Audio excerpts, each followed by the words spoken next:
저는 지금 23살이고요. 네. 19살부터 했다는데? 아니요, 저는 21살부터 방충망 사업을 시작으로 현장직에 뛰어들고 그리고 22살 겨울부터 목수를 시작으로 지금까지 목수를 하고 있습니다. 그러면 몇 년 된 거예요? 전 지금 1년 남짓 안 됐습니다. 자리 잡았다고 생각하세요? 사실 목수라는 직업이 좋은 팀에 들어가고 어디 뭐 건설사 쪽에 있는 뭐 회사에 들어가게 되면은 안정적으로 일을 할 수 있긴 한데 사실상 좋은 팀에 들어가거나 회사에 들어가는 건 거의 좀 불가능하다고 볼 수가 있어요. 저는 저를 알리고 방충망을 사업을 한다, 이런 현장직을 하는 여성이다라고 알렸기 때문에 저를 고용했던 거지, 이렇게 처음부터 팀에 들어가기라는 거의 어려워요. 원래. 소위 건설로 가면 10장? 예, 10장이요. 10장이라고 이렇게 한 팀 대장이 되는. 예, 보통 반장. 그거하고는 좀 다르죠. 예. 그건 다르고 그렇습니다. 성격이 약간 다른 것 같은데. 예. 일거리는 충분히 들어와요. 일거리가 사실 건설 쪽 이제 많이 죽은 거는 사실이라서 저희가 재작년이나 작년 대비해 보면 사실 방충망도 그렇고 목공도 그렇고 거의 절반 정도로 떨어졌다고 솔직히 세감상으로는 그렇게 느끼고는 있어요. 네. 건설업에 연동돼 있는 약간 제가 보기에는 그거와는 좀 다른 목수 아닌가 싶었는데. 네, 저는 인테리어 목수로서 뭔가 가벽을 세우거나 뭐 분리를 하고 뭐 가구도 만들고 이런 쪽입니다. 알겠습니다. 그냥 호기심이었어요. 네.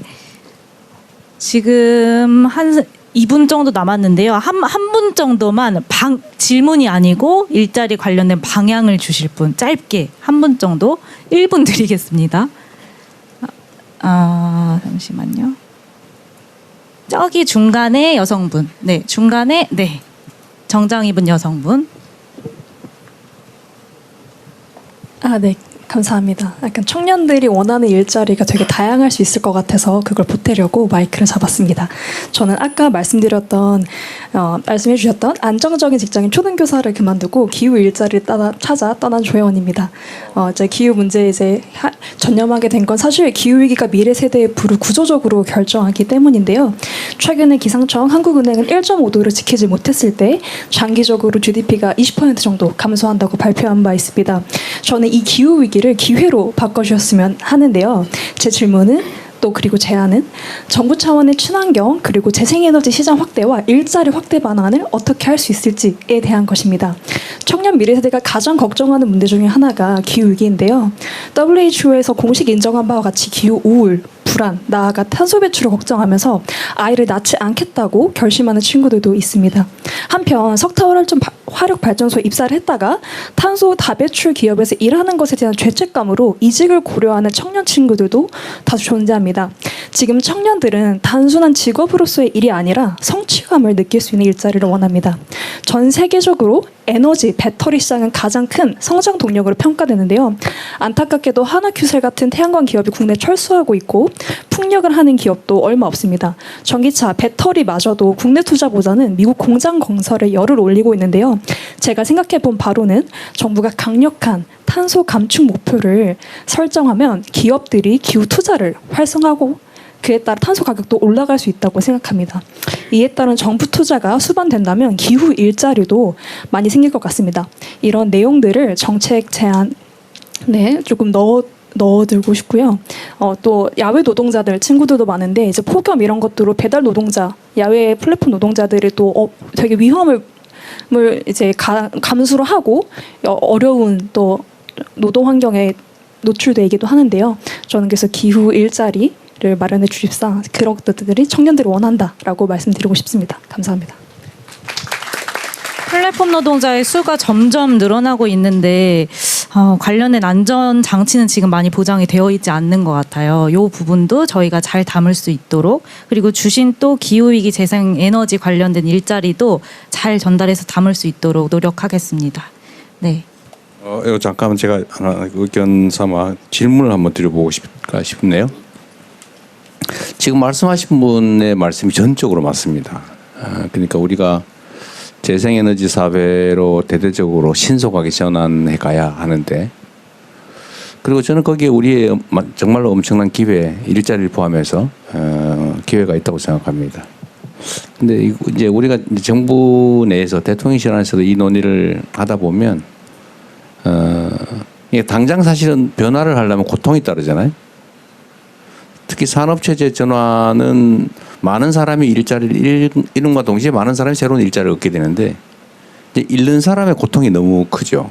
그러니까 물론 그걸 전환하기 위해서 뭐 재교육을 하고 또는 지원하고 이런 것들을 하긴 하지만 그래도 당장 예를 들어 석탄 발전소를 폐쇄한다. 그것도 더 빨리.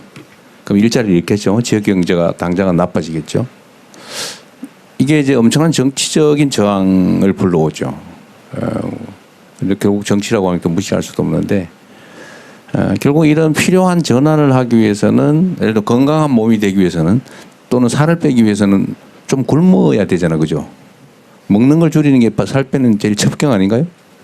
뭐 운동도 열심히 해야 되지만, 근데 쉽지 않죠. 근데 이거를 우리 국민들이 과연 감내할 수 있을지가 사실은 우리의 제 최대의 걱정입니다. 더 나은 상황을 위해서 더 작은 고통을 감내해야 되는데, 물론 여긴 또 약간 정치적인 요소들도 있어요. 공격이 있죠. 공격과 선동이 있습니다. 정치적 이익을 위해서 더 나은 상황을 위한 작은 고통을 이제 침소봉대하는 거죠. 여러분들 보시기에는 어떠세요? 예를 들면 정말 우리 조금 전에 말씀하신 분 말씀처럼 우리가 재생에너지로 대대적인 전환을 해야 되고 거기 새로운 기회가 분명히 있고 그러나 그 전환 과정에서 단기적으로 많은 사람들이 고통을 겪게 될 텐데 그걸 과연 우리 사회에서 감내할 수 있을지 이거를 정부 정책으로 대대적으로 밀어붙일 때 과연 수용성이 얼마나 될지 여러분들은 좀 어떠세요? 그러니까 한번 견딜 수 있다. 한번 손 한번 들어볼까요? 견딜 수 있다. 한번 견디기 어렵다. 더 많죠. 이게 물론 우리 여기서 상당히 많은 논의를 하고 사실은 긍정적 답이 훨씬 더 많을 걸로 기대되는 상황임에도 불구하고 실제는 그렇지 못하죠. 어쨌든 이 문제도 사실 우리가 함께 풀어야 될 때 상당히 중요한 문제입니다. 우리가 새로운 변화를 위해서 현재의 고통을 감내할 수 있을 것이냐. 어쨌든 한번 같이 고민해 보죠.